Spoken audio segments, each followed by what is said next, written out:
ఇది JJM Jal Jeevan machine, దీనికి ఇన్ని వేల కోట్లు ఇచ్చారు.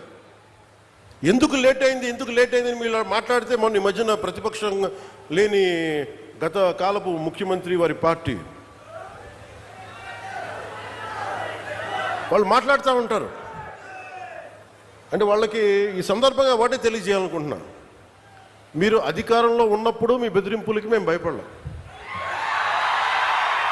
మీరు అధికారంలో ఉన్నప్పుడు మీరు చేసే దౌర్జన్యాలకి మేము భయపడలేం. అలాగే మిమ్మల్ని తగ్గించడం కూడా నాకు ఇష్టం లేదు.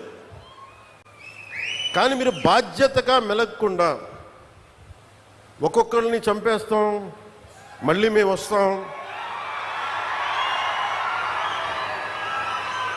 అని మీరు పిఠాపురం లాంటి చోట కూడా మీరు చిన్నపిల్లల మధ్యలో కాస్ట్ ఫీలింగ్స్ పట్టుకొస్తే మిమ్మల్ని మీ అధోగతికి నేను ఏం మాట్లాడను, మీ దిగజారుడుతనానికి నేను ఏం మాట్లాడను. ప్రకృతిని ప్రేమించేవాడు, తల్లిదండ్రులను గౌరవించేవాడు చేసే పనులా ఇవి? పిల్లలకి కులాలను పట్టుకొస్తామా, ఆపాదిస్తామా? వేరే దారులు లేవా మీకు పాలిటిక్స్ గురించి మాట్లాడడానికి? సిగ్గుందా ఒక్కొక్కరికి అలా చేసే వాళ్ళకి? మాకు నోరు లేదనుకుంటున్నారా?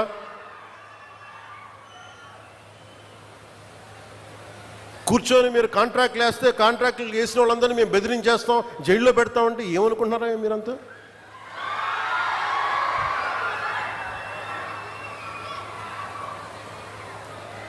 మేమేం మాటలా గుర్తుపెట్టుకోండి.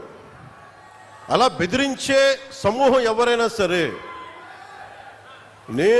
అలా బెదిరించే సమూహం ఎవరైనా సరే, మిగతా వారి గురించి నాకు తెలియదు. పవన్ కళ్యాణ్కి అధికారం ఉన్నా అధికారం లేకపోయినా పవన్ కళ్యాణ్ ఎప్పుడు పవన్ కళ్యాణ్ లాగే ఉంటాడు, భయపడ్డాం. చాలా ఇంట్లోంచి బయటకు వచ్చేటప్పుడు తిరిగి వెళ్తాం లేదు అని డిసైడ్ అయ్యే వస్తాం. అందువల్ల మీ ఆకు రౌడీలు కానీ, అలాగే చెప్తున్నా, ఏదైనా మాట్లాడితే అధికారులు కూడా భయపడుతున్నారు. ఎందుకు భయపడుతున్నారంటే చెవుల్లో చెప్తారు, అదే సార్ వాళ్ళ వెనక చాలామంది రౌడీలు ఉంటారండి, కిరాయి హంతకులు ఉంటారంటే, మీకు కరెక్ట్గా యోగి ఆదిత్యనాథ్ లాంటి ట్రీట్మెంట్ కనుక ఒక్కొక్కడికి ఇస్తే, ఒక్కొక్కడికి రౌడీజం అంటే కాలు కీలు తీసి మడత పెట్టి కింద కూర్చోపెడితే, అప్పుడు కరెక్ట్గా చెప్తా, కరుడు గట్టిపోయిన జీవితకాలం ఒకే మనం వాళ్ళతో ఏకీభవించవచ్చు, ఏకీభవించకపోవచ్చు. నక్సలైట్స్ తోటి, వామపక్ష తీవ్రవాదులతో మనం ఏకీభవించవచ్చు, ఏకీభవించకపోవచ్చు.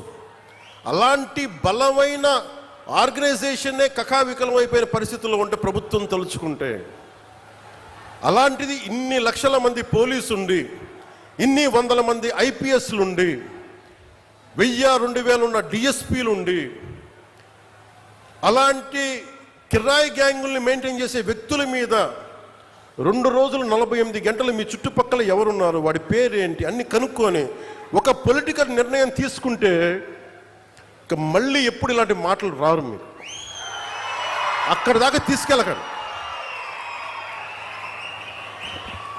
మీరు ఇదే చెప్తున్నాను ఇంకొకసారి, సామాజిక మాధ్యమాల్లో కానీ విదేశాల్లో కూర్చొని వాగే వాళ్ళతో సహా ఇక్కడ కూర్చొని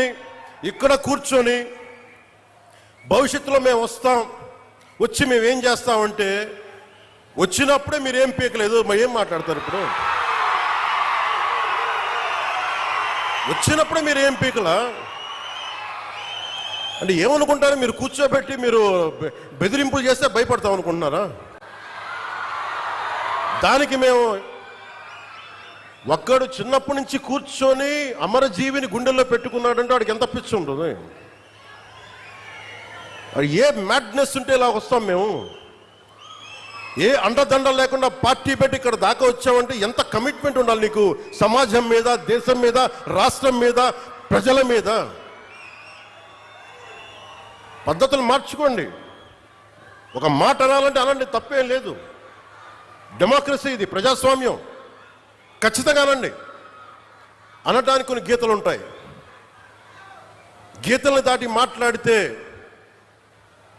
మీ చేతికి మళ్ళీ ముద్రలు వేయడానికి ఏముంది, అలా మాట్లాడే వాళ్ళు చెప్తున్నాను ఇప్పుడే. మీ చేతి మీద గీతలు తీసేస్తాం, అంత అరగదీస్తాం, గుర్తుపెట్టుకోండి. మేమన్నా కలెక్టర్స్ ఎస్పీల మీటింగ్లో కూడా నేను ముఖ్యమంత్రి గారి సమక్షంలో తెలియజేశాను, ఈ రాష్ట్రంలో రౌడీజం, బెదిరింపులు, మన ఉత్తరాంధ్రలో కూర్చోబెట్టి కొంతమంది బెదిరించి ఒకటే చెప్పాను, రౌడీజం చేసే వాళ్ళని బెదిరించి వాళ్ళని పంపించి కదా మనం వచ్చింది. మనం అలాంటివి చేస్తే మనకి వాళ్ళకి ఏంటి తేడా? ఇది నేను చెప్పాను, నేను జనసేన మేము ప్రభుత్వంలో భాగం, అవసరమైతే చాలా ఖచ్చితంగా ప్రతి విషయాన్ని అంశాన్ని తెలియజేస్తాం. వెరీ కన్స్ట్రక్టివ్, మేము పార్ట్ ఆఫ్ దిస్ అలయన్స్. అందుకని దీన్ని ప్రతి ఒక్కరు దృష్టిలో పెట్టుకోండి. అలాగే మీరు వైసీపీ వారికి కూడా చెప్తున్నా, నాకు మీరంటే గౌరవం. బొత్స గారు లాంటి నాయకులు ఉన్నారు, మా పార్టీలోకి సామినేని ఉదయ్ భాను గారు లాంటి నాయకులు వచ్చారు, శ్రీనివాసులు గారు లాంటి నాయకులు వచ్చారు ఒంగోలు నుంచి, బాలినేని శ్రీనివాసులు లాంటి గారు. అప్పుడు వాళ్ళు బ్యాలెన్స్డ్గా ఉన్నారు, ఇప్పుడు బ్యాలెన్స్డ్గా ఉన్నారు.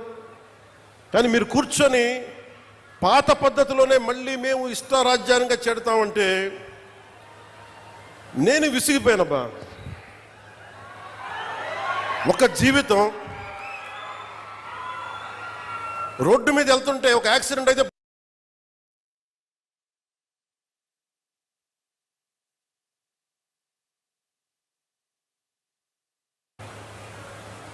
అలాంటిది ఒక ఆశయం కోసం నా ప్రాణం పోతే నాకు ఓకే, కానీ పోయే ముందు చాలా మంది తాట తీసేస్తాను చెప్తాను, గుర్తుపెట్టుకోండి.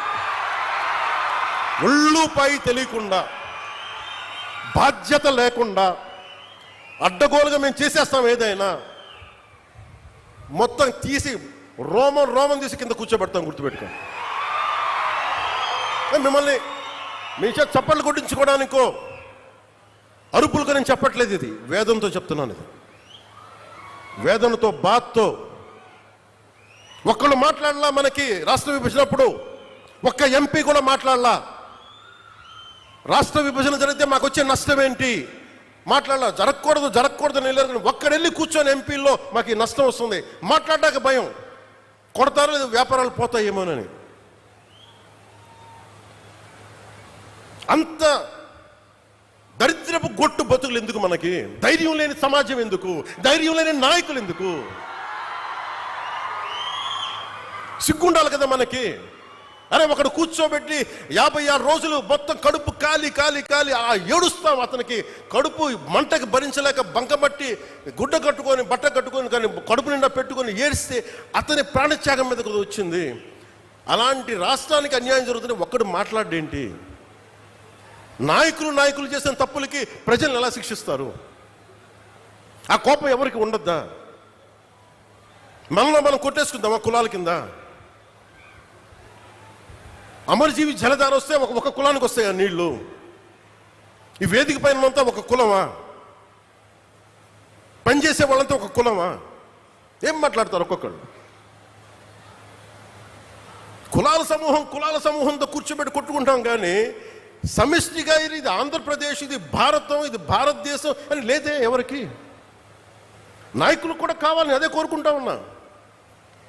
నేను ట్రాన్స్పరెంట్గానే పట్టుకొచ్చాను. 10,000 మందికి ఏకదాటిని ఇచ్చానంటే నా కులపోళ్ళని ఇచ్చానా? నేను ముఖం తెలియదు నాకు ఒక్కొక్కళ్ళది. నేను ఒకటే చెప్పాను, వెరీ స్ట్రిక్ట్ పాలసీ. నేను 20 మందిని ట్రాన్స్ఫర్ చేయగలను నా పరిధిలో. వెరీ క్లియర్ కట్ ఇన్స్ట్రక్షన్, ఒక లంచం ఉండకూడదు.